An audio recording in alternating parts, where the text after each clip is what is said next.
In this video I'm going to give you an explanation as to why when you have a function f of x, let's say this red line here, and then you apply this transformation, it stretches everything upwards or downwards. It stretches everything upwards or downwards by a factor of whatever here.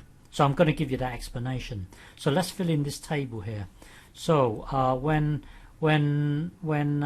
x is 90 degrees,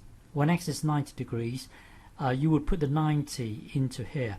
So that would then become f of 90. What is f of 90? Well, f of 90, remember we are looking at the sine graph. So f of 90 is really sine of 90, which turns out to be, sine of 90 turns out to be the number 1. So this whole block here is the number 1.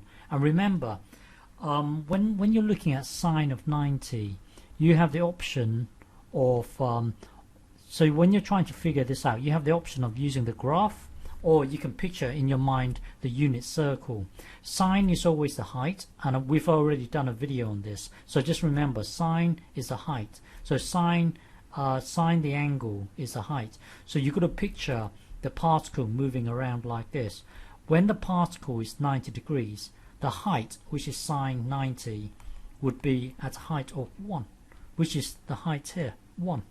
So you have the option, or sine 90, you have the option of using the graph here, or you can picture the particle being right here, where the height is 1, or the graph being a height of 1.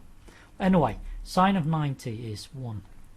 What is or sine of 0? So you've got to picture the particle being here. The height here is 0, or you can picture it as x as being 0 is here. Sine of 0 is here. It's also 0 right there. So we've got this so far, 0, 1. What is 180? So you would put the 180 into here. So that would be f of 180. Because we're looking at the function f of x equals sine of x, it means what is, well, let me change this to sine 180. What is sine 180? So you have the choice of picturing this diagram or this graph. So sine 180, so the particle is moving around, 90 is here, 180 is here. Sine is looking at the height. You see right here the height is 0. Now let's look at this. 180 is here. You can see sine of 180 is 0. So this thing here, oops, hang on. This thing here would be 0. And then 270, or 270 is here. So that would give you negative 1. Negative 1. That would give you, hang on, that would give you negative 1. And picturing it on this unit circle, the particle is moving around like this. 270 is right here. You can see it's also negative 1. So that's why this is negative 1. And 360 is when the particle turns back on itself. 360 is right there. The height there would be 0. And then 360 on this diagram, you can see is at 0. So 360 is right there, is at 0. So that's our normal f of x. Now this thing here is the thing that we're trying to investigate. So let's look at it when it's when it's 90 degrees. So 90 degrees, I would put this into here.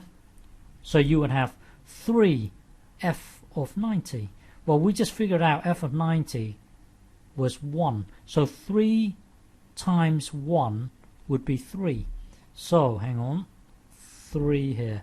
So normally it's 1. Normally it's 1. After applying this, it becomes 3. So normally it's at a height of 1. Applying that, it will then become a height of 3. So this is 3 here.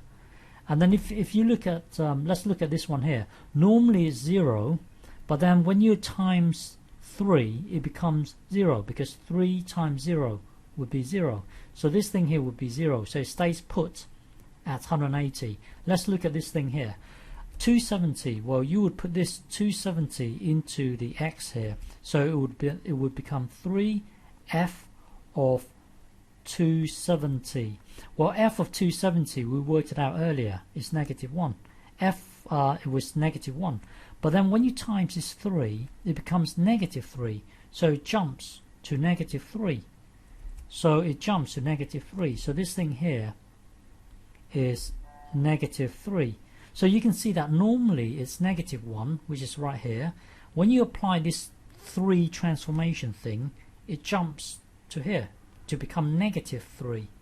-3. So you can see that when you apply this transformation, because it's -1 times 3, it becomes -3. So this thing here, this dot here, gets moved to here. This +1 here times 3 becomes +3. When it's 0, it stays put. So when it's 0, it stays put. When it's 0, it stays put. So this new transformation then becomes this. It becomes the blue line. Okay, so let me fill in this table. Let me finish this table for you. So what goes in here would be you putting 0 into here. So that would be 3f of 0. Well, f of 0 is 0. So this thing here is 0. 0 times 3, the whole thing would be 0. So when it's 0, it stays put. This thing here, you can use the same reasoning. You put the 360 into here, so it would be 3f of 360. Well, f of 360 is 0. So this block here is 0, and then when you times 3, the whole thing would be 0. So it stays put. So when it's 0, when you times 3, it stays put, it stays there. So in short, when you apply this transformation, everything gets moved up or down, as in the case here, it gets moved down. It gets stretched by a factor of 3. Okay.